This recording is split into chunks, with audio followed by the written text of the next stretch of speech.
find out what is in it. Turn those machines back on! You are about to enter a Peter Schiff show. Show me the money! If we lose freedom here, there's no place to escape to. This is the last stand on Earth. The Peter Schiff show is on. Call in now. 855-4-SCHIFF. That's 855-472-4433. I don't know when they decided that they wanted to make a virtue out of selfishness. Your money, your stories, your freedom. The Peter Schiff show.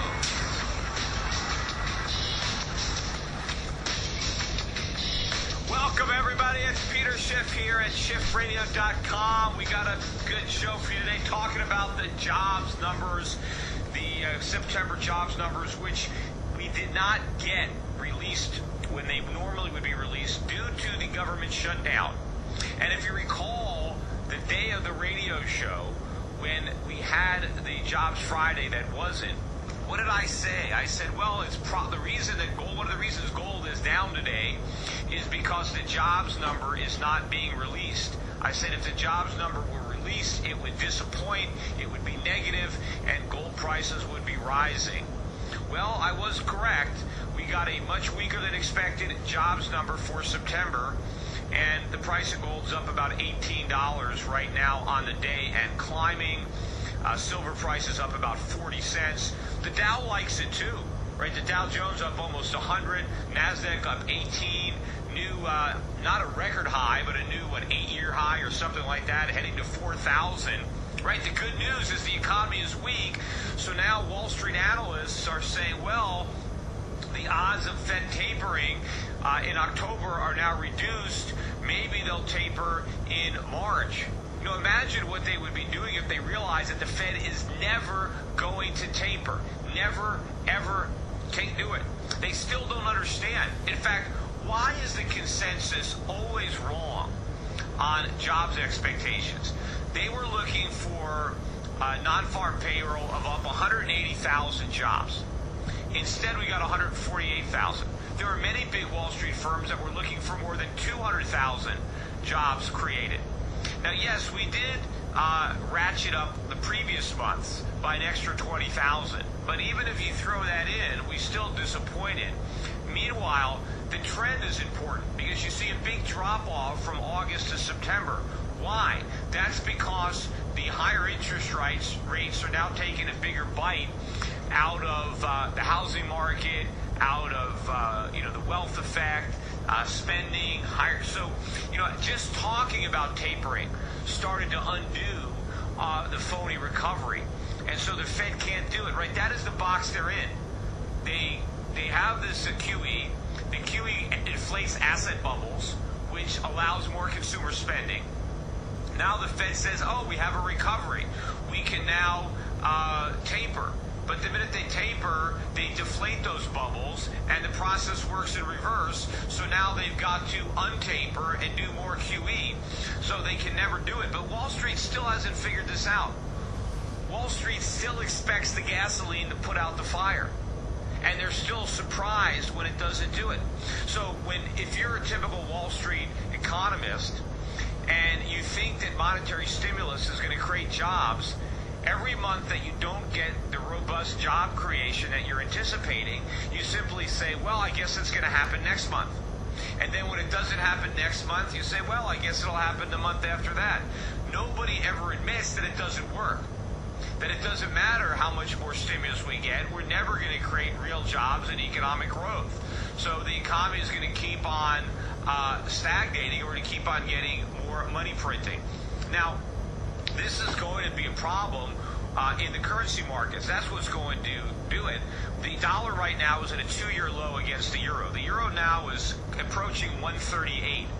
The next key stop is 140 on the euro, which when we break 140, we're going to break through a key trend that the euro has been in ever since it hit a top of 160 a few years ago. I think once we break through 140, it could be a quick move up to 150. When we break 150, it could be an even quicker move up to 160. When we break 160, that's it. That's when we might have a free fall in the dollar. British pound also strong today above 162. Look at the Aussie dollar now back above 97 cents. heading up to, I think, 98 cents very quickly. You're looking at the Swiss franc. Dollar really breaking down against the Swiss franc. Look at a chart on the dollar Swiss franc. We're right now at the lowest we've been since November of 2011 against the Swiss franc. So what, 11? So it's getting 2-year low in the dollar versus Swiss franc. But in order for the Swiss franc to have gotten as low as it did, it was massive intervention by the Bank of Switzerland. That's when they pegged the Swiss franc to the euro that caused the Swiss franc to sell off. But you look at a chart, I mean, we're just breaking down now in the dollar Swiss franc. And so this currency crisis is going to come, and this is ultimately what is going to burst this bubble and force the Fed's hand. But let me get into these jobless numbers, into the details again of how lousy this report was of 148,000 jobs being created in September. The jobs, 86,000 of the jobs that were created, of the 148,000, here's where they were. Transportation and warehousing, 23,000. Government jobs, 22,000. Retail, 21,000. And temporary help, temp agencies, 20,000. So that's it. So what are transportation and warehousing? Truck drivers, but also like stock boys, people that put things on the shelves and take things off the shelves. Retail trade, what's that? That's a cashier, a sales clerk, right? Temp help. I mean, these are low-paying jobs, government jobs. A lot of them are teaching jobs. So again, more real low-paying jobs. Good jobs. What do we get? We added 2,000 manufacturing jobs. Big deal. Information, technology jobs, 4,000. IT jobs. Professional and business services, 12,000. That's it. We're not creating any good jobs. We're not creating high-paying jobs. We're creating BS jobs, low-paying temp jobs. Now, for some reason, the unemployment rate ticked down to 7.2. Even though we barely created any jobs, the unemployment rate went down. The labor force participation rate held at the lowest it's been in 30, 40 years at 63.2. And average hourly hours worked were unchanged, and real incomes are up 1/10. Wages up, a tiny increase, which really, here's some number that really raises an eyebrow. According to the government, 691,000 full-time jobs were added in September. Well, how could that be if we only got 148,000 jobs? Well, according to the government's household numbers, 594,000 people who were part-time in September lost those jobs and got full-time jobs. So about a 600,000 person turnover. No way. How is that possible? Basically, the government has taken the last year or two of all these part-time jobs replacing full-time jobs, and now they're pretending it didn't happen. There's no way that we created 600,000 full-time jobs last month when average hourly earnings didn't go up at all. Now, if 600,000 people that were working part-time are now working full-time, why would the work week have gone up? That's a huge number of people who were working 30 hours or 25 hours. They're now working 40 hours, yet the hours worked didn't go up at all. Meanwhile, average hourly earnings basically didn't go up either. So you're telling me that all these full-time jobs don't pay any more money than the part-time jobs? That when people got full-time jobs and lost their part-time jobs, they didn't get a raise? But again, what's even more amazing is somehow they're working full-time instead of part-time, but they're not working any more hours. Look, the numbers are just made up. I bet Obama was getting concerned about all these part-time jobs and being criticized for creating part-time jobs instead of full-time jobs. So he called up his buddies at the BLS and said, do something to fix this. We need to show a lot of full-time jobs. And so they played around with the numbers, and they came out with this bogus report on 600,000 full-time jobs magically being created into existence without any evidence that they're actually there. 855-4-SHIFT, that's the number. We're going to continue to talk about these jobs numbers and the market reaction and take your calls after this.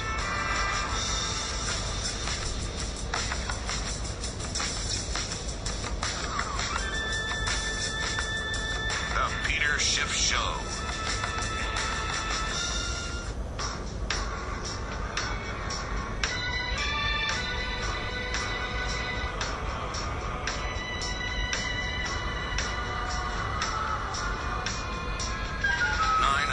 Historians agree if Thomas Jefferson and Thomas Paine were alive today, both would be Schiff Radio Premium members. Somewhere up there, Thomas Jefferson is looking down with great pride. Schiff Radio continues right now. Later on this afternoon, for those of you who are in the New York City area, I'm going to be attending a fundraiser for Congressman Paul Braun, who is running for the United States Senate in Georgia. He's in a Republican primary. He's, I think, the best candidate out there. Ron Paul's endorsed him. I endorsed him. I've donated to his campaign. I have recommended other people support him as well. Well, there's a fundraiser. I'm going to be at it in the city today. It's going to be held at the National Republicans Women's Club. The solarium on the 9th floor is 3 West 51st Street in Manhattan. 3 West 51st Street. It starts at 6 o'clock. I'll be there 6 to 7:30 to support the congressman. It is a fundraiser. The basic cost to attend is $500 minimum, and then you have higher levels. But we've arranged for listeners of this show, if you want to show up, you can just make a $150 contribution at the door and attend the fundraiser. So it's a good way to give a contribution to the congressman. Hopefully he can win this primary. Georgia is going to send a Republican to the U.S. Senate. I mean, there's just no way they're not going to do it. So the real race is in the primary. We got to make sure a real libertarian free market guy wins that primary so he can be seated in the U.S. Senate to help out people like Senator Rand Paul. So again, I'll be there this evening for Congressman Paul Braun. Show up, and again, it's only $150, 3 West 51st Street. Hey, also for the Canadian listeners out there, I'm going to be in the Toronto Monday show, at the Toronto Money Show, on Thursday and Friday. I give a keynote address on Thursday at 11:30 a.m. to noon, and then I do a workshop on Friday, October 25th, from 12:15 to 12:45. So if you're in the Toronto area, make sure and visit, the Money Show. It's free. You just got to sign up. You don't have to pay anything to go. And I'll be there with some of the guys from Euro-Pacific Canada who work at the Toronto office, so a good chance to say hello to me and to meet some of the guys that are working up at Euro-Pacific Canada, Toronto. Let's get back to what's going on in the markets, because now, look, the Dow now up 120 points. Market going up, right? Why? Bad news is good news. Bad news means the Fed is going to keep printing money. Although, again, when you read the language, they're talking about raises the probability that they won't taper. The probability that they won't taper is 100%. They're not going to taper. They kept, but Wall Street still doesn't know this. Wall Street still thinks that it's possible to taper. They still are clinging to the illusion that quantitative easing are the training wheels on the bike and not the only wheels on the bike. They think it's possible for the Fed to create a recovery based on QE and then remove the QE and the recovery is still there. It can't happen. Remember, the economy that lives by QE dies by QE. That's what I said. You have to keep the QE in order to keep the recovery. But the recovery is phony. And the idea that the QE can be stopped and the economy can keep on growing is absurd. What Ben Bernanke doesn't want to admit is that if he ever tapers, if he ever tries to stop QE, we're going right back into recession, which would be an admission that the QE didn't work. Because if the QE only works until it's withdrawn, then it doesn't work. If it's just a temporary high, like a drug that wears off when you stop taking it, it doesn't work. And the bigger problem is when the QE drug wears off, it's going to reveal an economy that is in even worse economic shape than it was before the QE drugs were administered. So all the QE did was cover up the symptoms so that the disease could get worse. But we didn't know it was getting worse because we were high on the drug. That's what they don't want to admit. So they have to continue. But for some reason, Wall Street can't figure it out. Now, one of the reasons is they don't want to know, right? Why don't they want to admit the truth? Because they can't handle it. They'd rather live in the lie because the truth is so, shocking to them that in order to really help the U.S. economy, we've got to discontinue the QE that is propping up all these banks and all these brokerage firms. We can't fix the economy until we break Wall Street, until we break the banks. And so they don't want to acknowledge that very unpleasant reality. So they'd rather live in a fantasy, right? Just again, I've used the Matrix analogy, but they don't want to admit that they're a battery. They don't want to admit that they're just squished up in a vat with a bunch of tubes coming out of their body. They don't want to admit that that's where they are. They want to admit they want to pretend they're living in the reality of the Matrix because it's a lot better than where they actually are. So they don't want to acknowledge it. So Wall Street, they don't want to admit the reality that they're living in. So they want to live in this fantasy because the fantasy is a lot more pleasant than having to deal with the reality. Because the reality of the U.S. economy is a disaster. And again, here we are. How many years are we after the supposed end of the recession? How many years into this supposed recovery are we? Yet look at the quality of the jobs numbers that we get. And we're getting ready. I said this yesterday's show. We're getting ready to go back into recession. Yet look where we are. Look how pathetic the recovery was with record amounts of monetary stimulus. That's all we got. And now we're going for the next recession. And as I said many times, if you thought the Obama recovery was bad, wait till you see the Obama recession. Ben, on the line from White Plains, New York. Ben, you're up. Yes. Hello? Yeah, Ben, go ahead. Yes, Peter?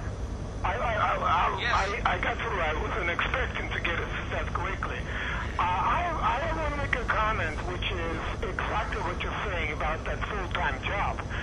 The reason why I so many more full-time jobs because the new full-time job definition is 30 hours. Don't forget it, according to new Obamacare law. That's why, because I'm retired now, but when I used to work, a full-time job was, I think, 40 hours, maybe a little bit less. I'm not sure what the number were, but now it's only 30 hours. That's, of course, there's so many full-time jobs.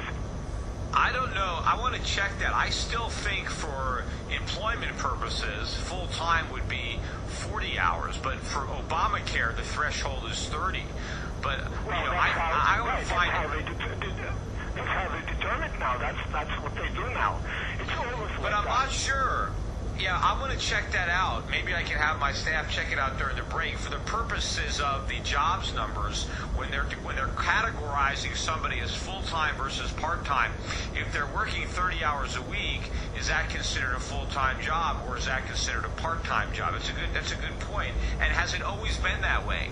Or do they lower it? But I know for Obamacare, if you're under 30 hours, the employer doesn't have to provide coverage, which is why, most people are going to see a lot of, lower skilled jobs are going to go from 40 hours down to 29 and a half to get under that criteria. But thanks for the call. Next up, Thomas Anderson's my guest. We're going to talk about the upside of debt, his new book regarding why you need debt. So we'll be right back. We got a quick break and then my guest after this. We now return to the Peter Schiff Show. Call in now. 855-4-SCHIFF. That's 855-472-4433. Radio. The Peter Schiff Show.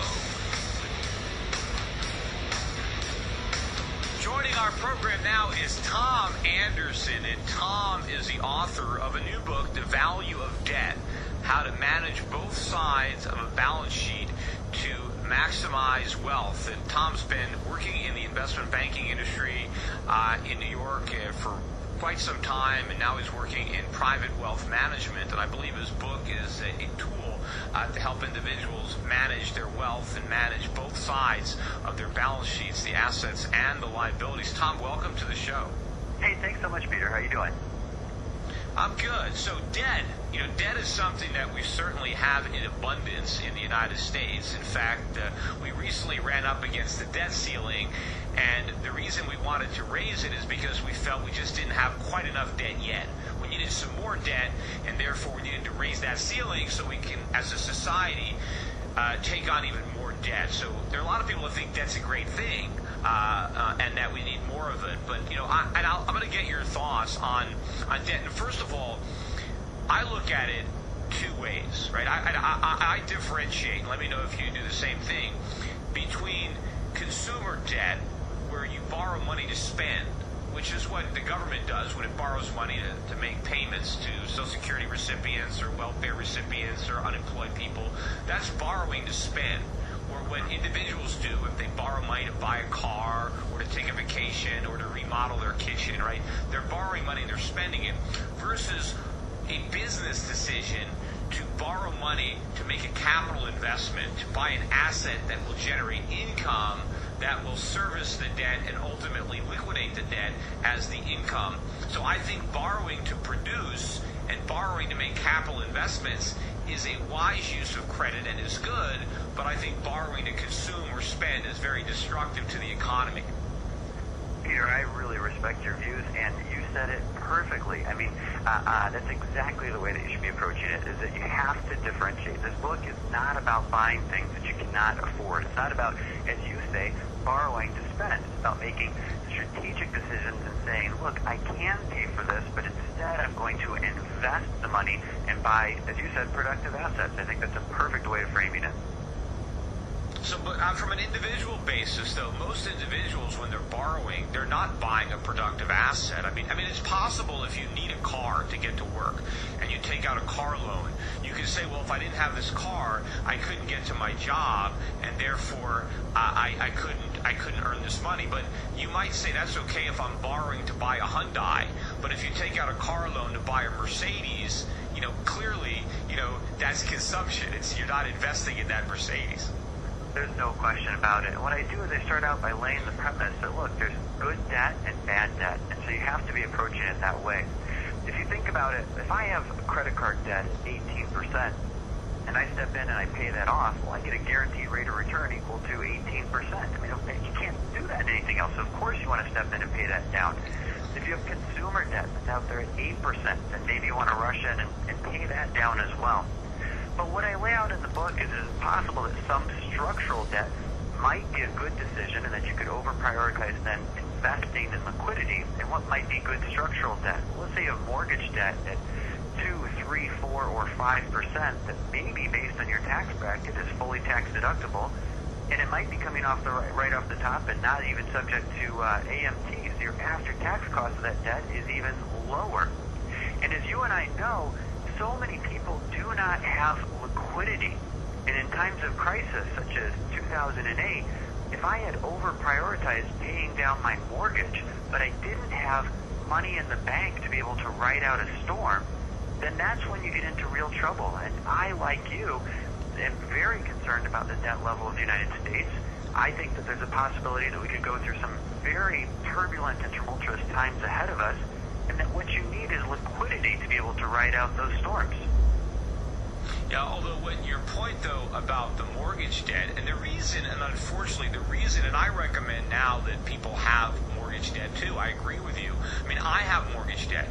I can pay off my mortgage. I can write a check and it'll pay off my mortgage, but I don't do that because I've got 30-year debt at 4%, and I just assume pay that debt off 30 years from now, rather 30-year debt at 4%, when I think the money will have no value. I think that why it makes sense to be a debtor right now is because the creditors are getting taken to the cleaners by the Federal Reserve. The Federal Reserve is basically waging a war on savers and confiscating, plundering the wealth of the saver and giving it to the debtor. And the debtor being the U.S. government or American citizens that have a lot of debt. So you want to borrow money today to accumulate an asset, right? Even a non-income producing asset like a house, because the house is real, but the money that you borrow is phony. The money that you borrow to buy it, and if inflation wipes out the value of the dollar, then you end up with a real asset that you basically got for practically nothing, because the person who loaned you the money to buy that asset isn't going to get paid back the money they loaned you, because inflation is going to destroy its value. To your exact point, I mean, if you think about it, we have a clear debt problem within this country. I think that much is clear. I think it's also clear that economic history is very cruel to countries that have a high debt level. The problem is you don't know what type of a future you're going to have. Do you look more like Japan? Do you look like Argentina? Do you look like Greece? Do you look like France in the 20s or England in the 50s? But in any circumstances, although those are very different economic environments, you don't really want to look like any of them, right? I mean, so when you have a lot of debt, the country either has to default, which hopefully you cross off the table, but obviously they wanted to even play with that last week. I mean, but that's crazy, right? The implications of it. Or you have to have growth, or you have to have inflation, or you have to have devaluation. So if you are borrowing, what you're actually doing is reflecting a view to your exact point on that economy. But the key is that you cannot afford to be borrowing and consuming money right now. You got to be borrowing and deploying that money into productive assets. What you expressed, I spot on agree with. Yeah, and I agree that if you borrow, if you borrow and you buy real assets, let's say if someone borrows and they buy income-producing foreign stocks, which I think is great for people to borrow, because if I can borrow money in dollars and then invest in let's say a New Zealand property trust that's got a 7% yield in New Zealand dollars, and right now the New Zealand dollar is worth 85 cents. And if I think in a few years the New Zealand dollar is going to be worth $2 or $3, and I can buy that New Zealand dollar yielding asset now, and if I can borrow it 3 or 4%, and I immediately get 7% income on my asset, which more than pays the debt, eventually, I own that asset for free, and then I can start consuming. Then I can take my appreciated New Zealand dollars, and then I can go and buy all the consumer goods I want. I think it's a mistake to overbuy consumer goods today. I would rather invest in real assets, let the dollar collapse, and even though prices will go up for my American friends who only have dollars, prices will plunge for people who have foreign currencies or people that have gold and silver. They're going to be able to go on a shopping spree because they'll be able to buy what all the Americans are now too poor to afford. So I've done quite a bit of research on your exact point, and I know that you have as well, as have many other people throughout academics. And what's interesting to your exact point is that people exhibit this extreme home bias within how they invest their money. If you look at, many Japanese investors today invest over 90% of their money in Japan. If you think about that, you just think, wow, would you want to have 90% of your money in the yen where their debt levels are higher than ours? And you think about that, the risks that are inherent in that. Or you can go back over time and say, look at each one of those events, the amount of money that Greek people concentrated in Greek stock and bonds, or Argentinians concentrated in Argentinian stock and bonds.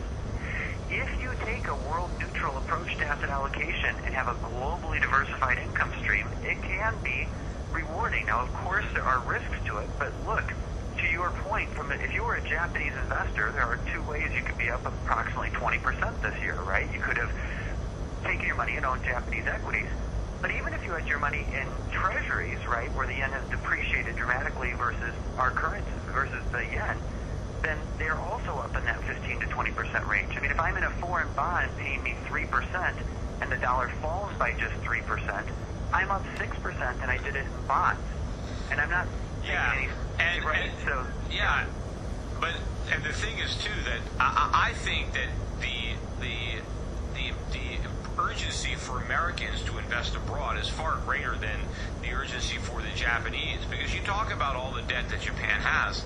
If you net out the over $1 trillion in U.S. treasuries that the Japanese government owns, if you net that out, that takes the debt down dramatically, because we owe the Japanese because the Japanese people have borrowed a lot of money to buy our bonds. So a lot of the money the Japanese government has borrowed has simply been lent to the U.S. government. So when you net that out, the Japanese debt comes down rather substantially. Plus, when you look at the Japanese citizens, right, the Japanese citizens have enormous net savings, so they can theoretically afford to pay their share of the government debt.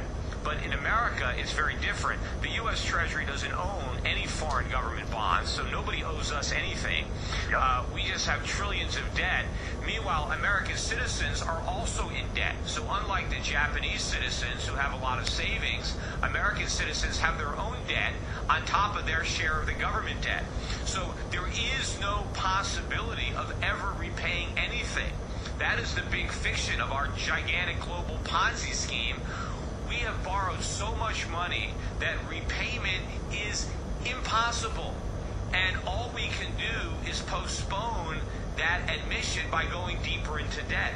So what we have to do is keep borrowing money because we can't pay back any of the money we've already borrowed. We have to keep borrowing more and more and more and going deeper and deeper into debt until our creditors realize the game that we're playing. And they don't want to play it anymore because they don't want to throw more good money after bad. Because any money you've already loaned the United States government has already been lost. And if you want to keep lending us more money so you don't have to acknowledge that mistake, so you don't have to write down your asset, all that means is when you eventually do the right thing, you have to take an even bigger loss because of all the good money you threw after bad during the time period that you were living in a debt denial. But hey, we got a commercial break. We'll come back. We'll talk a little bit more about debt and maybe how to use it to your advantage after this break.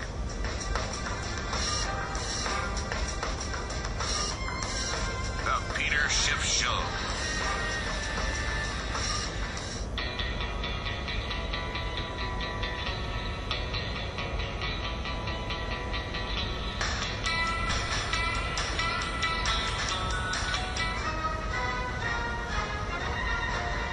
You've heard of Karl Marx, right? Well, no. Meet his worst nightmare. This is the Peter Schiff Show.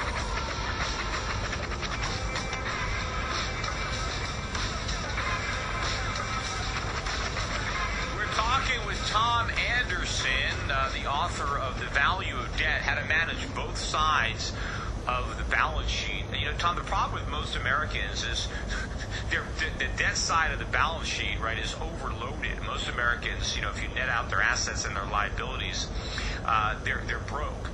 But for wealthier Americans that have more assets and the ability to take on more debt, they're able to structure their personal balance sheet in a way that has been beneficial. I think that's one of the reasons that you get this continued disparity in wealth between the upper end and the lower end, and a lot of it has to do with the ability to take on debt to accumulate assets. And unfortunately, lower income people are spending all their money surviving, and when they're borrowing money, they're doing it to consume, and so their wealth keeps getting smaller.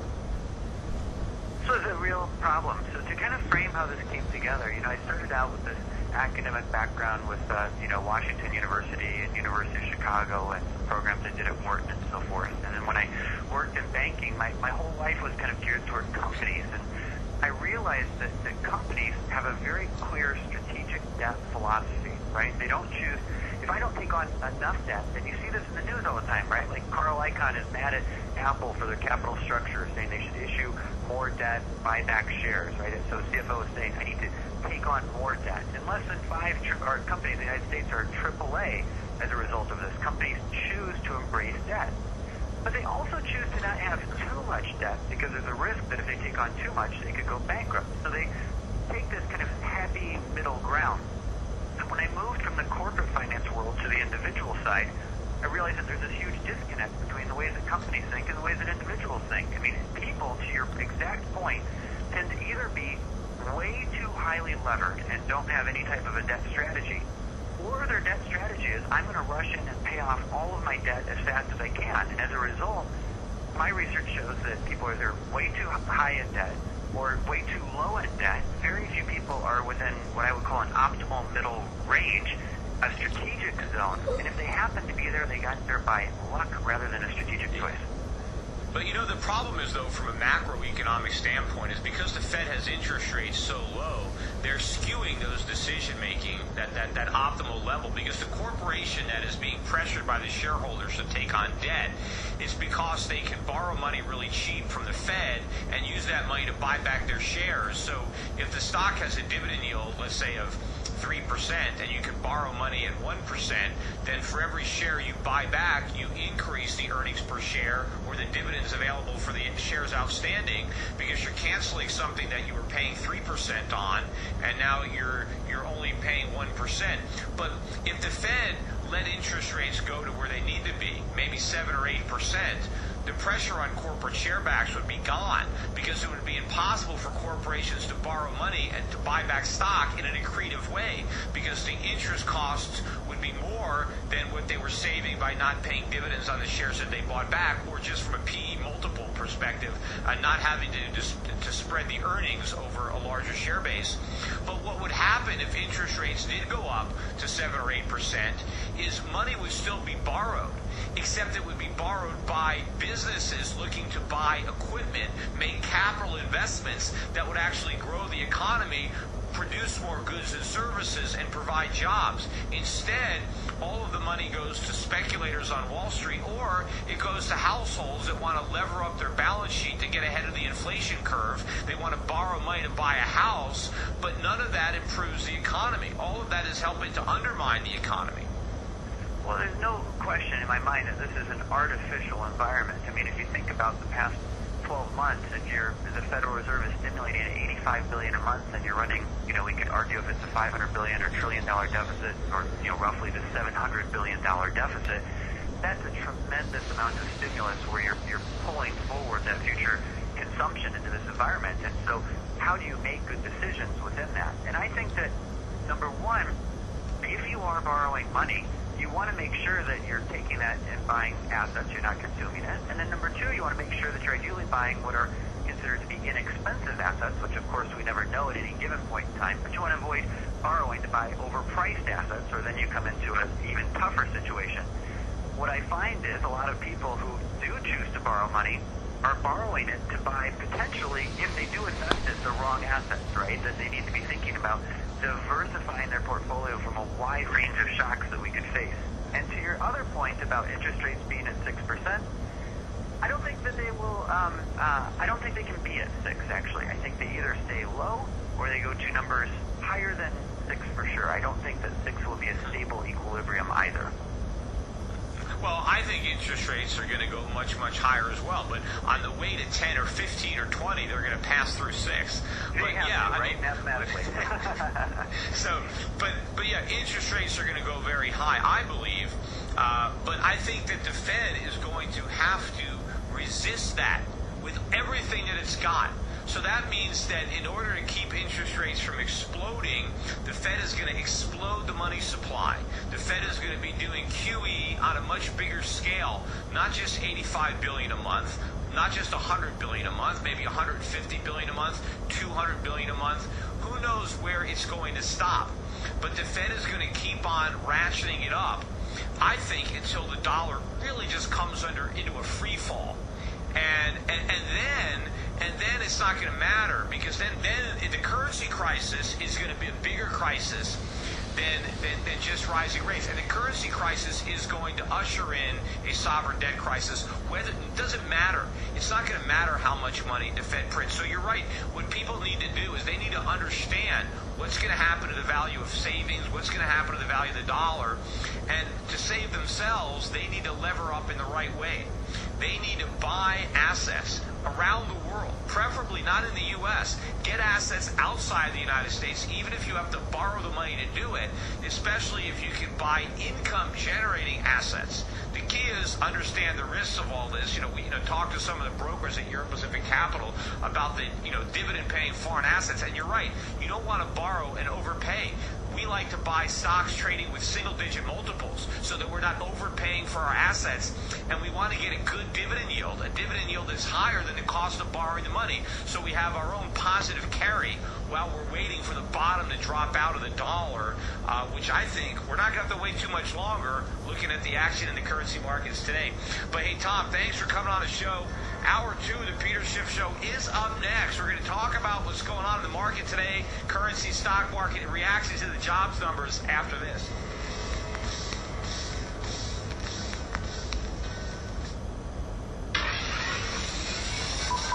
Make no friends in the pits and you take no prisoners. 1 minute you're up $500,000 in soybeans, and the next, boom, your kids don't go to college and they repossess your bank. Are you with me? The revolution starts now. We have to pass the bill so that you can find out what is in it. Turn those machines back on! You are about to enter the Peter Schiff Show. Show me the money! If we lose freedom here, there's no place to escape to. This is the last stand on Earth. The Peter Schiff Show is on. Call in now. 855-4-SHIFT. That's 855-472-4433. I don't know when they decided that they wanted to make a virtue out of selfishness. Your money, your stories, your freedom. The Peter Schiff Show.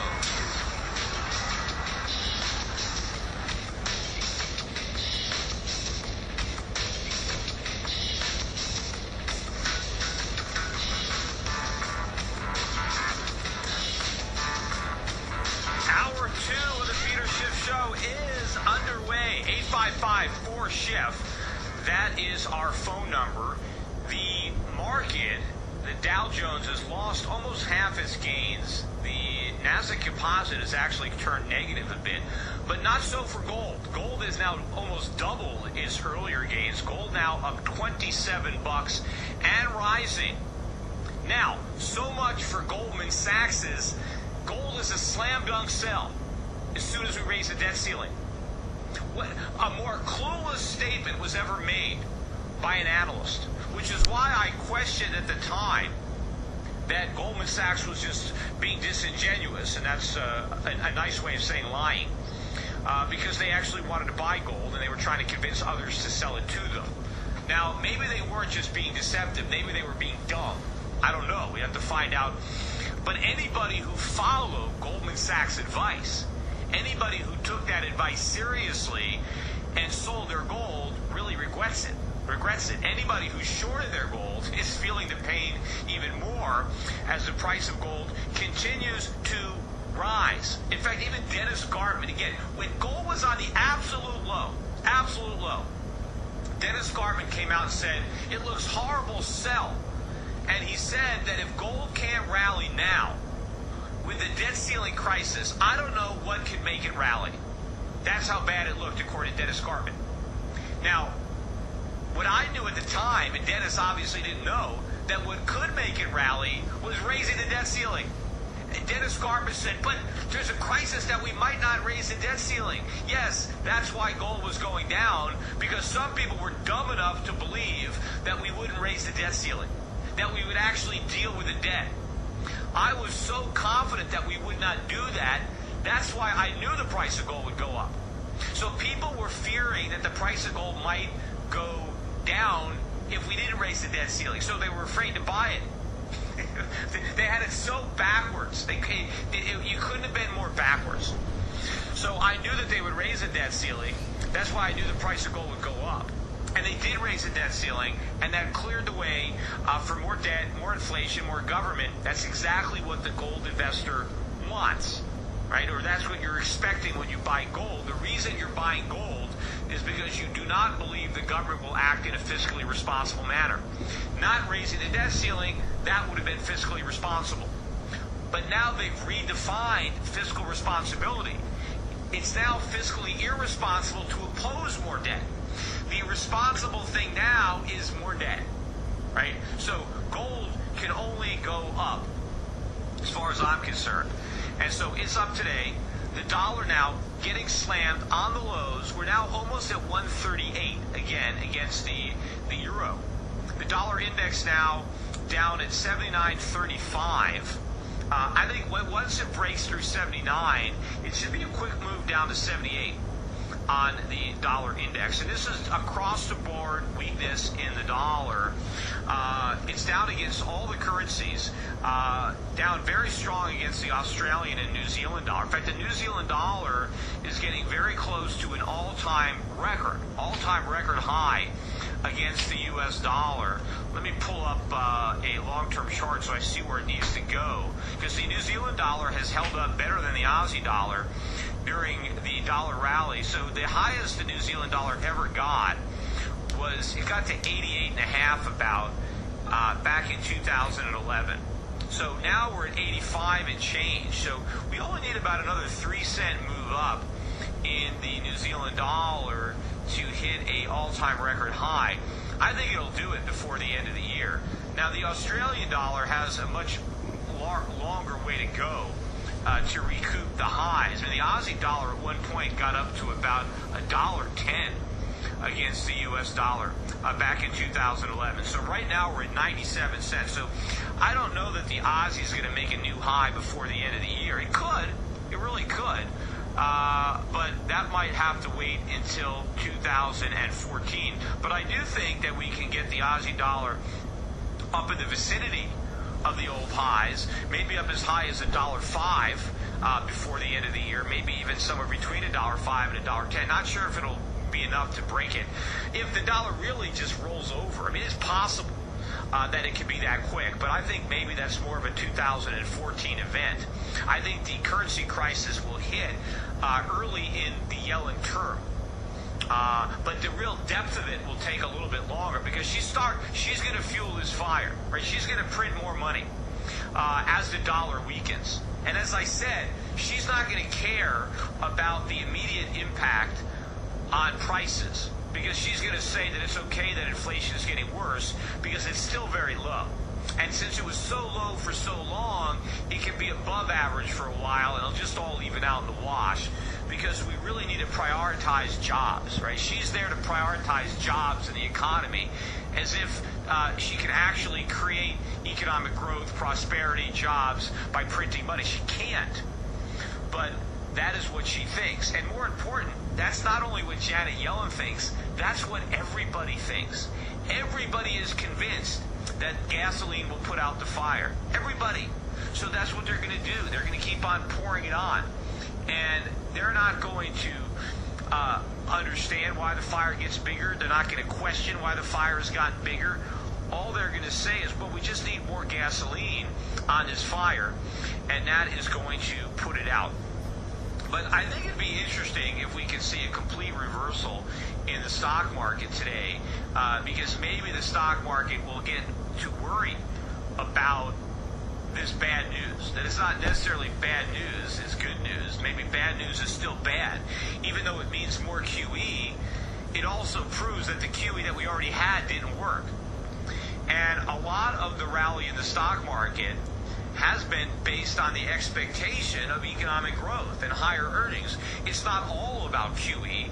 QE is most of it, but part of the rally has been based on this false optimism about economic growth.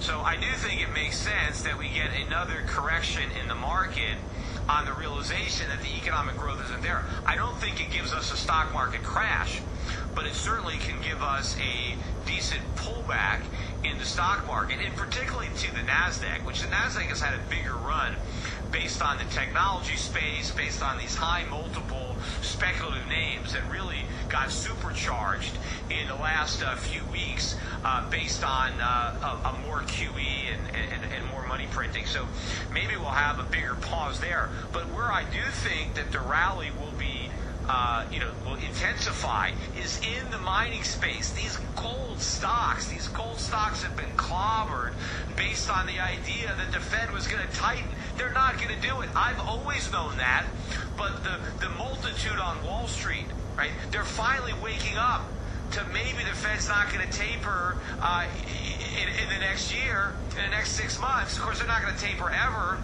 but so there is no taper, there is no economic growth, there is no recovery, right? So all those myths are being shattered. And as people realize how wrong they got it, how wrong people like Goldman Sachs were, yes, gold is a slam dunk sell. They couldn't have been more wrong. So I think you've got massive upside potential between now and the end of the year in the gold stocks. Not only in the gold itself, but in gold and silver mining stocks. I think that's where, if people want to make money in the stock market right now, between now and the end of the year, that's where they're going to go. go. And, normally, we've had a lot of tax loss selling at year end. I don't know that we're even going to have that. I think all the tax loss selling is gone in these names. I mean, there's a lot of losses, but I think everybody who's going to sell is sold.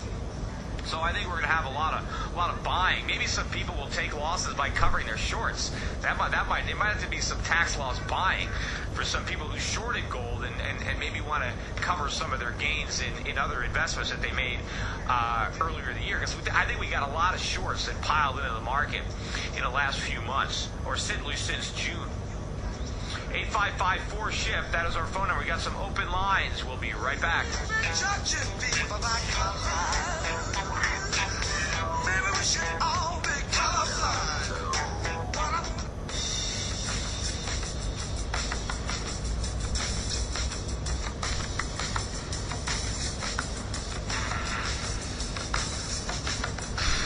To President Obama, Madam Pelosi, and all of the socialist econ professors across America, we're sorry.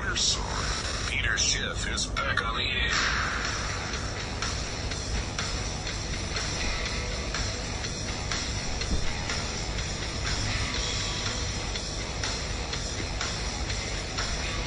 I doubt the media is going to spend much attention on the dollar decline today, the 2-year low against the euro.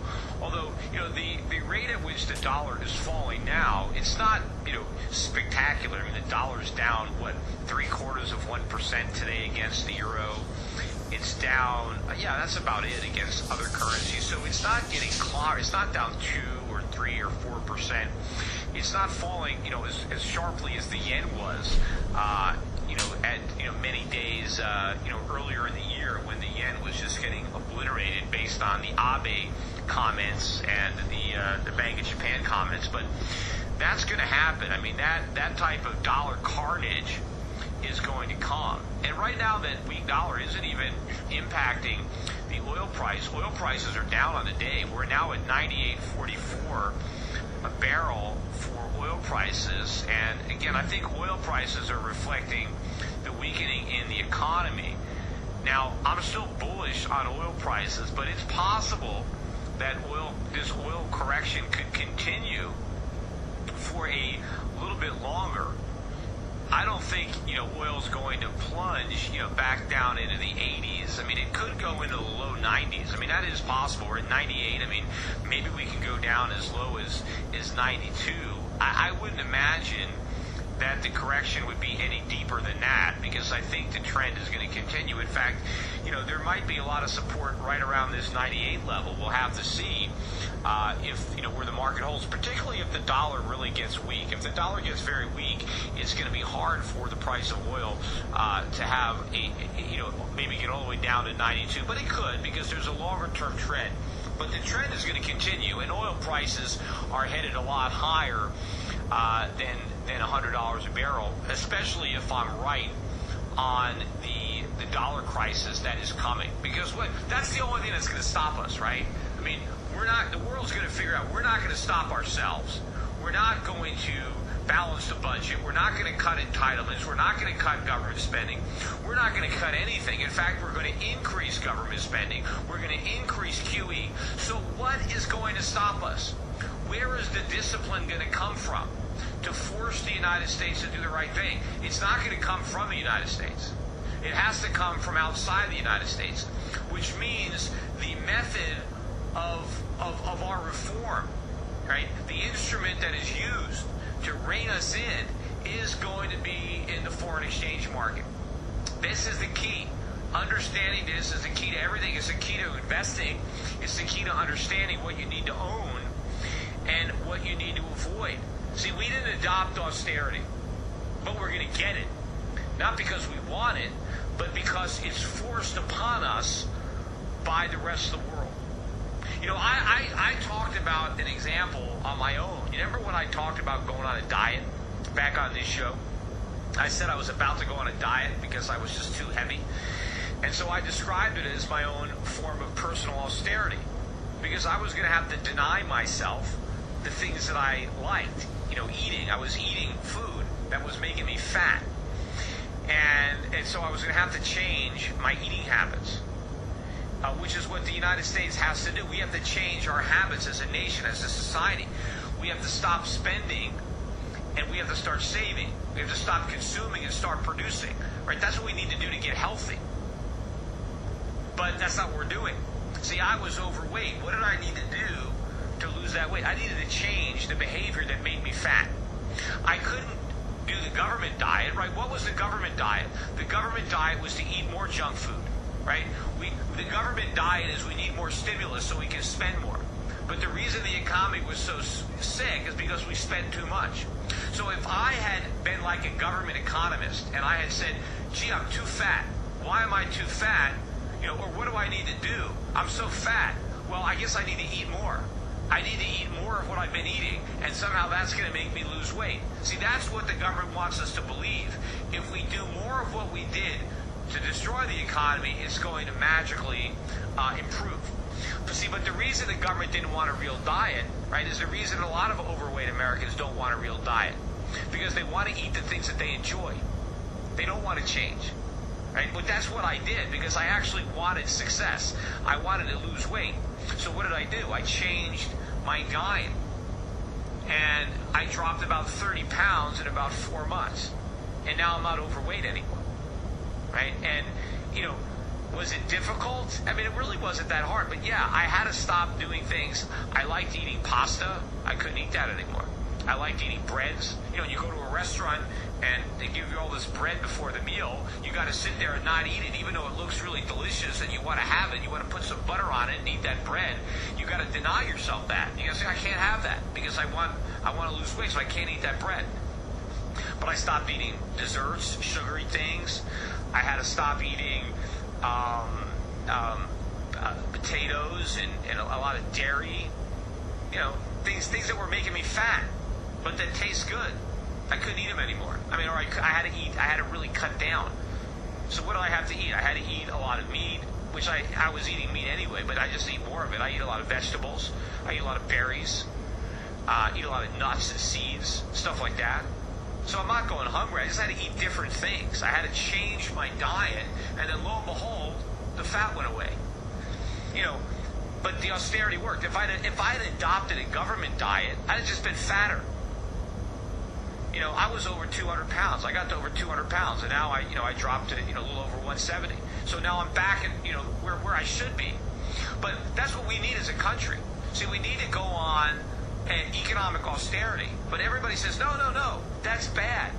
Why is austerity bad? Well, because we have to stop doing the things that we like to do. Okay, but maybe the things that you like to do are destructive for you.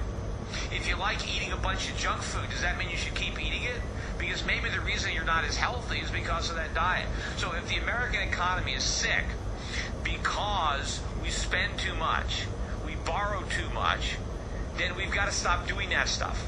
But nobody wants to do that. Nobody wants to be the bearer of the bad news that we can't keep doing that.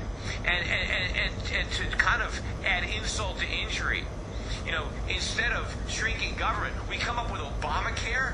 We come up with a gigantic new government entitlement government program when we're already broke and bankrupted from all the other government programs that we can't afford.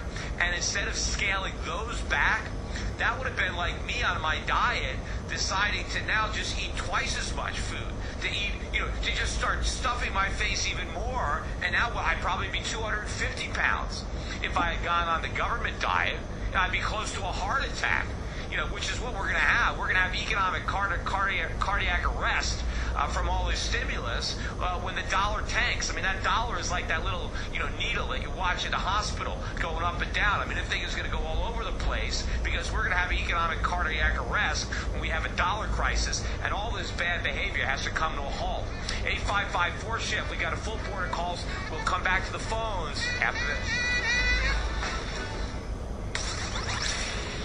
We now return to the Peter Schiff Show. Call in now. 855-4-SHIFT. That's 855-472-4433. Radio, the Peter Schiff Show.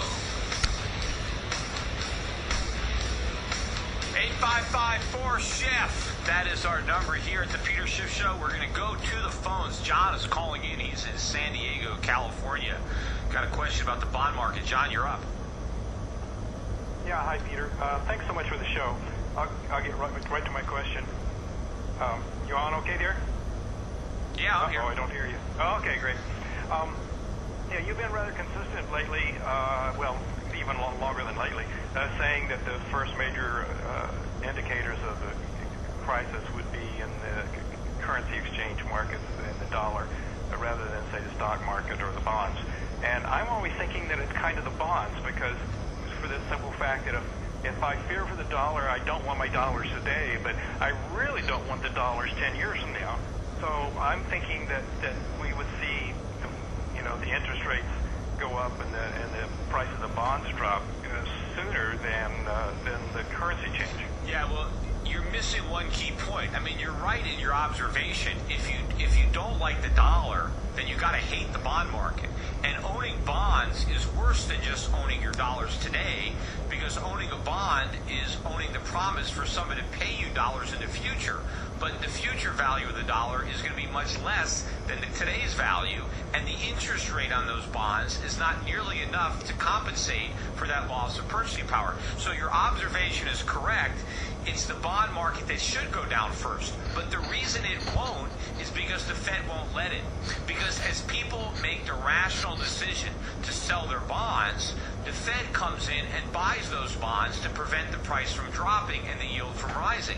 But in order to do that, in order to buy the bonds that people have rationally decided that they no longer want, the Fed has to print dollars. And so now those new dollars are in circulation, and now the dollar goes down instead of the bond market. If the Fed didn't print more money, then you would be right. The bond market would go down first. But because the Fed won't let the bond market go down, it's sacrificing the dollar instead of the bond market. Now, what the Fed hopes is that the Bank of China, the Bank of Japan, foreign central banks will then buy those dollars to prevent the dollar from crashing. Because the Fed can't do anything about the dollar. The Fed can stop the bond market from crashing, but only if somebody else stops the dollar from crashing. Because the Fed is powerless to stop the dollar from crashing, so it needs help from everybody else. Now the question is, are the world's foreign central banks going to come to the aid of the Fed?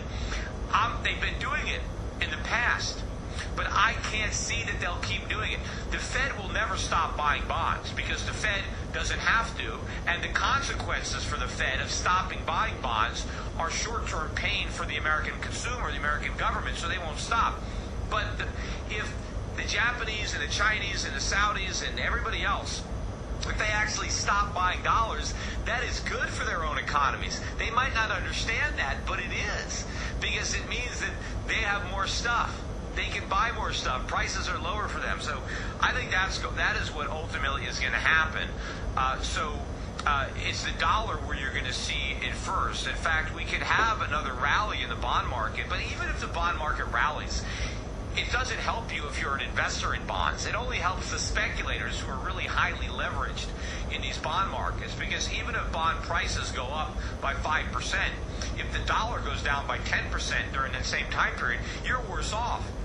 Because your bonds, even though they've appreciated, they buy less stuff. But if you levered up to buy those bonds, if you're a speculator, you're a hedge fund, and you've bought those bonds with massive leverage, then a 5% move up in the bond price maybe would give you a 50% gain on your portfolio. And so if prices were only up by 10% and you got 50% more, so it's the leverage that can make the bond investor money, but the dollar will be going down the whole time. Does that make sense? Oh, yeah, that's great. That's really persuasive. I just couldn't get that. I think maybe 6 months ago I had a glimmer of what you were saying, but I forgot it because I somehow focused on something nearer term. But great explanation, Yeah. Peter. Appreciate it. Thanks a lot.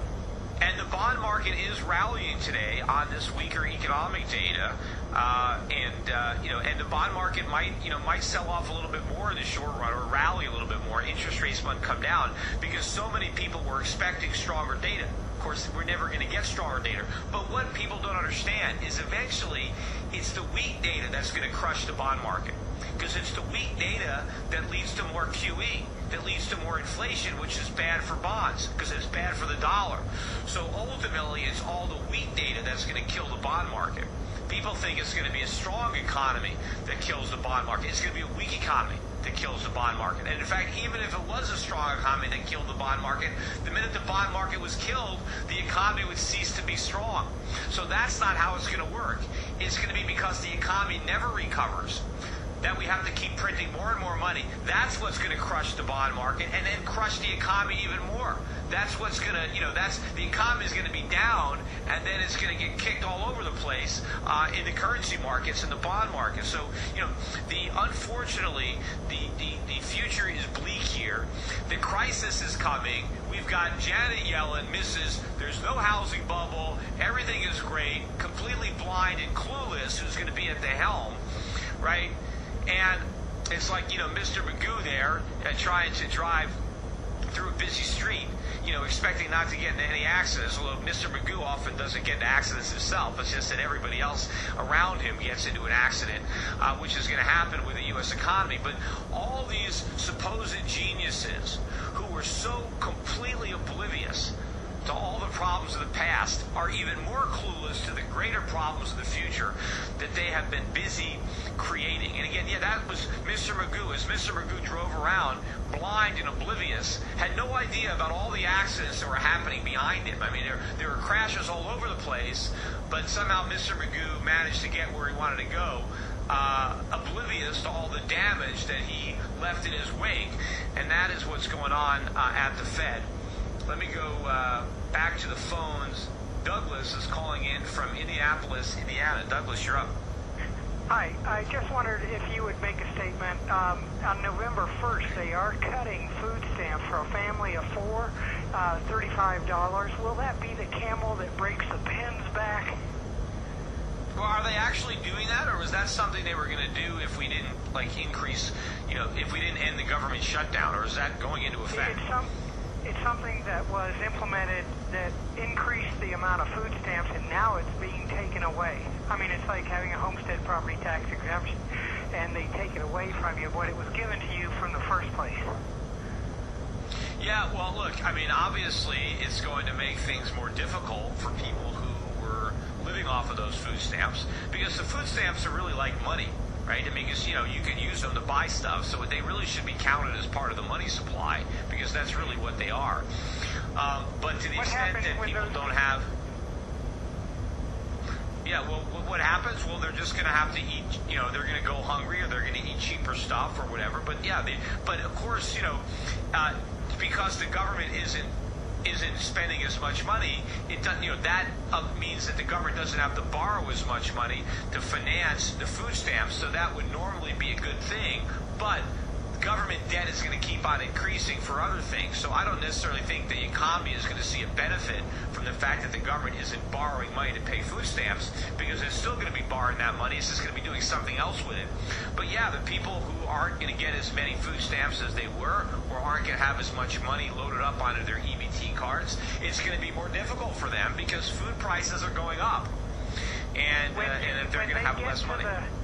When they get to the grocery line and they've got carts full of that extra $35 worth of food, do you think the same thing will happen that happened in Louisiana? Which was, you're talking about when they just abandoned their carts? Yeah. Well,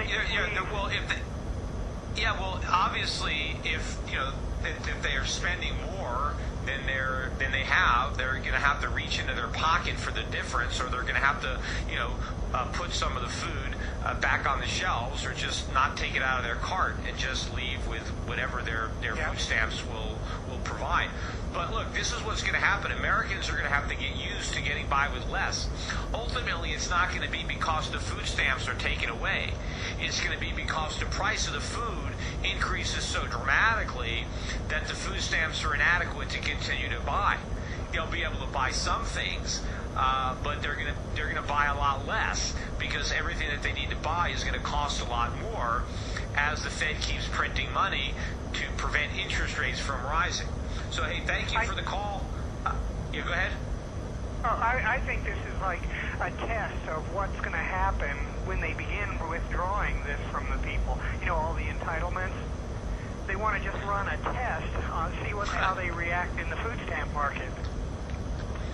Maybe, yeah, like a little small sampling. I mean, let's not necessarily a dress rehearsal because they're not really dressed, but let's have a small taste, trial balloon. Let's kind of see how people react to a small reduction in their benefits. Because we know that much larger reductions are coming. Yeah, maybe. But it'll be interesting to see if anything does, in fact, happen, or will people riot? Will they get upset because the food stamps have been cut? And you never know. The cuts may never actually go into effect. It could be like the debt ceiling where Congress says if we don't act now, millions of families are going to see their food stamps cut. And maybe the government will come to the rescue in the 11th hour and save us from this and make sure that Thanksgiving comes, because it's in November, right? This is supposed to happen? Yeah, November 1st. Yeah, so I can see the congressman now. Yeah, but you can see the congressman because it's going to be Thanksgiving. We can't take away Thanksgiving and Christmas dinner. This is the holidays. We can't be the Grinch that steals Christmas, and we can't rain on everybody's Thanksgiving. And so I can see how the politics would try to sell this crisis, and how we have to make sure that Americans aren't denied their Thanksgiving and their Christmas because, it'll be so bad for the economy and the consumer psyche, and consumer spending will suffer if people have to take money that they would have spent on presents and now spend it on food. What are we going to do? We have this, bah humbug Christmas. So we might not actually have this experiment because the government might come in and undo that at the last minute. Hey, we got a break. We got one final segment coming up. Stick around. We'll be right back.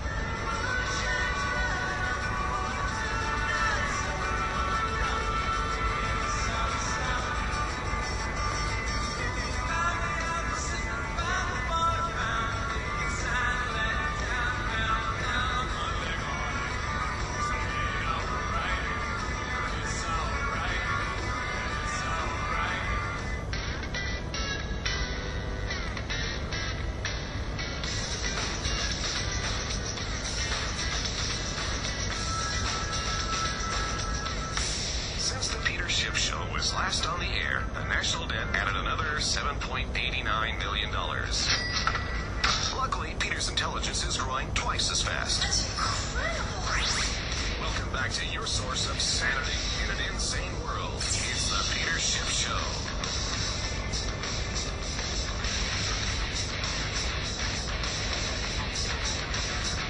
We had another economic data point that came out earlier this morning, which I never really touched on, and that was U.S. construction spending, which rose to a 4.5-year high. This is for the month of August. Now, of course, Wall Street will interpret that as being good news, bullish. The home builders, which all got clobbered yesterday, are rallying today, although they're not recouping what they lost yesterday. But that's part of the good news. But again, I think this construction spending, and some of it is government spending, on infrastructure projects. But there's also private sector construction. But I think a lot of it has to do with the false sense of optimism. The builders are believing the hype about a U.S. recovery, and so they want to construct so they can sell property into this recovery. They're believing that the housing recovery is genuine, that demand for houses will continue to increase, that the price of houses will increase, and so they want to construct them. But this is all misplaced optimism, and ultimately this new construction spending will not only come to a halt at some point in the future when the builders realize that they are mistaken in building and the market is not going to be as good as they think, but because they overbuilt in anticipation of a recovery that doesn't exist, the extra building will simply add to the glut of unsold inventory coming onto the market. So instead of the builders correctly anticipating a weaker housing market and cutting back on their building now, they have made the mistake of forecasting a stronger market And now they're going to exacerbate the weakness of the market that they can't see because they're building houses that they shouldn't be building. So all this is bad news. I mean, Wall Street can celebrate it as good news because they don't appreciate what's actually going on, because they too believe in this false narrative of recovery both in the housing market and the economy, and they see this higher construction spending as validating their beliefs. Instead, for me, it just reinforces to me how wrong everybody is, so it kind of even validates my perspective as well. Jeffrey is calling in. He's in Spokane, Washington. Jeffrey, you're up. Yeah, I was wondering, I noticed that most of my friends are awake about the Federal Reserve, but my parents and people like that kind of don't have a clue. But most people don't know what to do about it. Do you ever see it being abolished? Well, I think it's going to take a lot to abolish it. I think that the first thing that we need to do is diminish its power, rein it in. But, I mean, right now, I think so many people still have confidence in the Fed. And so the confidence is going to have to be lost. So I think before we can make any progress on diminishing the Fed's role, maybe eliminating it, who knows, but we're going to have a currency crisis. It's going to have to be obvious to everybody that the Fed botched it up. And so when the dollar crashes and we have runaway inflation, hopefully by then people will realize that, the Fed got it totally wrong. Right? The Fed printed all this money and got us into this mess. Now, are they going to pretend, well, there's no way the Fed could have known this? I mean, nobody could have possibly predicted this. Nobody could have seen all this inflation coming. Oh, it's impossible. And then, what about Peter Schiff? Oh, well, he's been saying this for years. I mean, he's just a stop clock. I mean, he's been crying inflation for years, and there wasn't any. All of a sudden, it came up on us, just out of the blue, out of nowhere. Like a meteor just struck. And so, that's why. As if the inflation all of a sudden came there out of nowhere. No, it was building and building in the system all the years that I was warning about it. It was there. The government was hiding it. The government was denying it. But yes, eventually there'll be so much inflation. There'll be an avalanche of inflation, a tidal wave of inflation, that it'll be impossible to deny it anymore. But they're going to pretend rather that there was no inflation at all, and all of a sudden it just happened, and nobody could have possibly predicted, and they'll say, well, it happened because of the dollar crisis, and nobody could have predicted that the dollar would plunge like this. Well, yeah, I mean, anybody who understood would have predicted it, but maybe they won't get away with it by saying nobody could have seen this coming. The Fed they're geniuses. They're the smartest people, and if they couldn't figure it out, nobody could. Hopefully, the Fed will be totally discredited, and then we'll be able to make some meaningful progress. But of course, we also have to discredit Congress. We got to clean house, literally. We got to get new people in there that understand the role of the Fed and Congress in destroying the country, so they know what needs to be done to resurrect it. Last caller is Andy. He's calling from Southern Miss. Andrew, you're up. Andy, you're up. Hey, Peter, how you doing? Listen, I'm happy to get on. There's an article that relates pretty well to something you were talking about before, about the analogy between losing weight and the government putting things off. So this is 2011, around August, a whole flurry of articles. This one's the Los Angeles Times. Michelle Obama endorses Olive Garden Red Lobster menu changes. First Lady Michelle Obama gave her support Thursday to helpful menu changes at Darden restaurants, parent company of mega chains such as Olive Garden and Red Lobster. Okay, so Michelle actually gives a big press conference. I'm here today because this is a big deal, Obama said. I'm here because this is a breakthrough moment in restaurant history. All right, so the punchline is that the goal is going to be to cut the fat and calories by 20% over a 10-year period, okay? So I'm sure you'll see the irony in that. But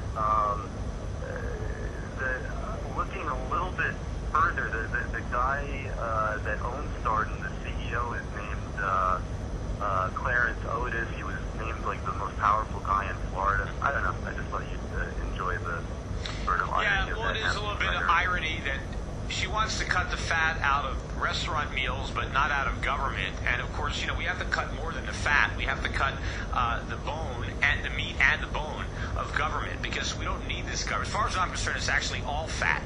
But we need to cut a lot of what politicians regard as being the most essential part of government because we can't afford it and it's undermining our economy. Hey, gold now up $27. We're up $60 an ounce now since the debt ceiling was raised. So much for the Goldman Sachs slam dunk call. Is anybody going to come out in the media and basically say, gee, Goldman really botched this up?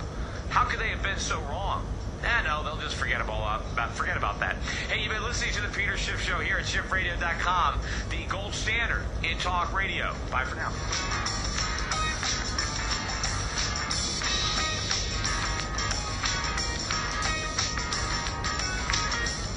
4,000 people who were part-time in September lost those jobs and got full-time jobs. So about a 600,000 person turnover. No way. How is that possible? I mean, basically, the government has taken the last year or two of all these part-time jobs replacing full-time jobs, and now they're pretending it didn't happen. There's no way that we created 600,000 full-time jobs last month when average hourly earnings didn't go up at all. Now, if 600,000 people that were working part-time are now working full-time, why would the work week have gone up? I mean, that's a huge number of people who were working 30 hours or 25 hours. They're now working 40 hours, yet the hours worked didn't go up at all. Meanwhile, average hourly earnings basically didn't go up either. So you're telling me that all these full-time jobs don't pay any more money than the part-time jobs? That when people got full-time jobs and lost their part-time jobs, they didn't get a raise? But again, what's even more amazing is somehow they're working full-time instead of part-time, but they're not working any more hours. Look, the numbers are just made up. I bet Obama was getting concerned about all these part-time jobs, and he's being criticized for creating part-time jobs instead of full-time jobs. So he called up his buddies at the BLS and said, do something to fix this. We need to show a lot of full-time jobs. And so they played around with the numbers, and they came out with this bogus report on 600,000 full-time jobs magically being created into existence without any evidence that they're actually there. 855-4SHIFT, that's the number. We're going to continue to talk about these jobs numbers and the market reaction and take your calls after this.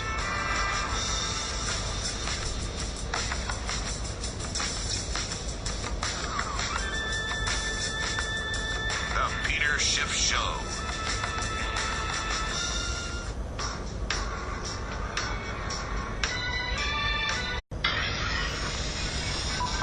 Make no friends in the pits and you take no prisoners. 1 minute you're up 500,000 in soybeans and the next, boom, your kids don't go to college and they repossess your vent here. You with me? The revolution starts now.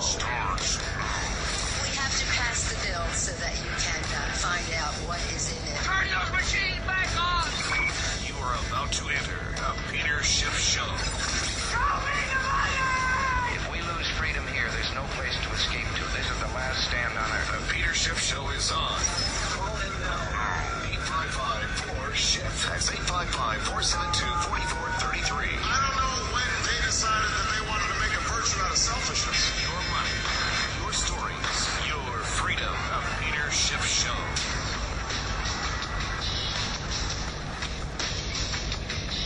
Welcome, everybody. It's Peter Schiff here at SchiffRadio.com. We got a good show for you today talking about the jobs numbers, the September jobs numbers, which we did not get released when they normally would be released due to the government shutdown. And if you recall, the day of the radio show, when we had the Jobs Friday that wasn't, what did I say? I said, well, it's the reason that gold, one of the reasons gold is down today is because the jobs number is not being released. I said if the jobs number were released, it would disappoint, it would be negative, and gold prices would be rising. Well, I was correct. We got a much weaker than expected jobs number for September, and the price of gold's up about $18 right now on the day and climbing. Silver price is up about 40 cents. The Dow likes it too, right? The Dow Jones up almost 100, NASDAQ up 18, new, not a record high, but a new, 8-year high or something like that, heading to 4,000. Right, the good news is the economy is weak, so now Wall Street analysts are saying, well, the odds of Fed tapering the jobs, 86,000 of the jobs that were created, of the 148,000, here's where they were. Transportation and warehousing, 23,000. Government jobs, 22,000. Retail, 21,000. And temporary help, temp agencies, 20,000. So that's it. So what are transportation and warehousing? Truck drivers, that, but also like stock boys, people that, put things on the shelves and take things off the shelves. Retail trade, what's that? That's a cashier, a sales clerk, right? Temp help. I mean, these are low-paying jobs. Government jobs, a lot of them are teaching jobs. So again, more real low-paying jobs. Good jobs, what do we get? We added 2,000 manufacturing jobs. Big deal. Information, technology jobs, 4,000. IT jobs. Professional and business services, 12,000. That's it. We're not creating any good jobs. We're not creating high-paying jobs. We're creating BS jobs, low-paying temp jobs. Now, for some reason, the unemployment rate ticked down to 7.2. Even though we barely created any jobs, the unemployment rate went down. The labor force participation rate held at the lowest it's been in 30, 40 years at 63.2. And average hourly hours worked were unchanged, and real incomes are up 1/10. Wages up a tiny increase, which really, here's some number that really raises an eyebrow. According to the government, 691,000 full-time jobs were added in September. Well, how could that be if we only got 148,000 jobs? Well, according to the government's household numbers, 590 in October are now reduced. Maybe they'll taper in March. Imagine what they would be doing if they realized that the Fed is never going to taper.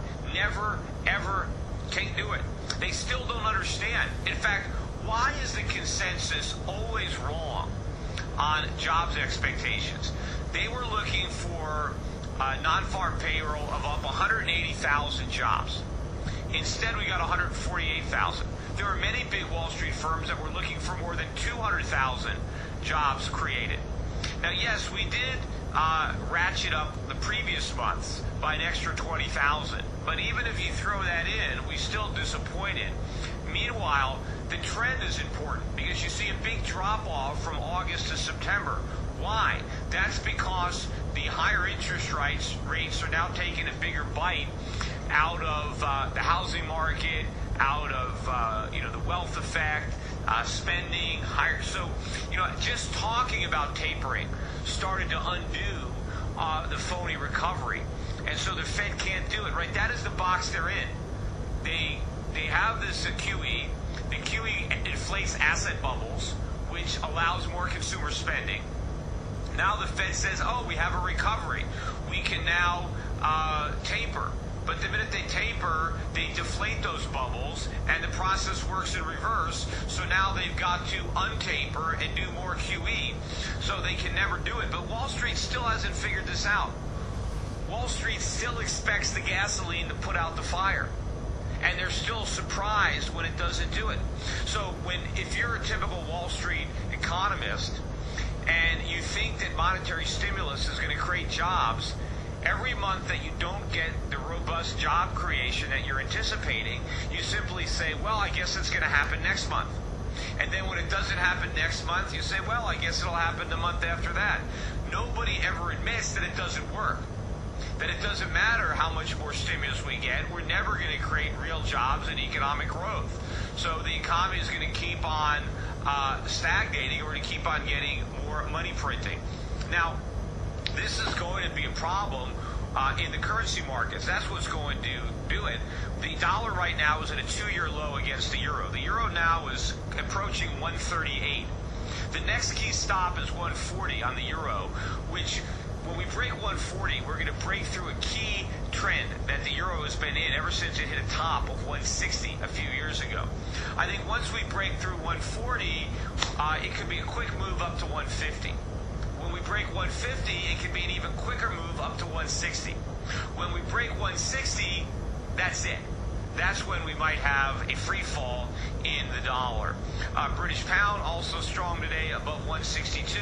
Look at the Aussie dollar now back above 97 cents, heading up to, I think, 98 cents very quickly. You're looking at the Swiss franc. Dollar really breaking down against the Swiss franc. Look at a chart on the dollar Swiss franc. We're right now at the lowest we've been since November of 2011 against the Swiss franc. So what, 11? So it's again 2-year low in the dollar versus the Swiss franc. But in order for the Swiss franc to have gotten as low as it did, it was massive intervention by the Bank of Switzerland. That's when they pegged the Swiss franc to the euro that caused the Swiss franc to sell off. But you look at a chart, I mean, we're just breaking down now in the dollar Swiss franc. And so this currency crisis is going to come. And this is ultimately what is going to burst this bubble and force the Fed's hand. But let me get into these jobless numbers, into the details again of how lousy this report was of 148,000 jobs being created in September.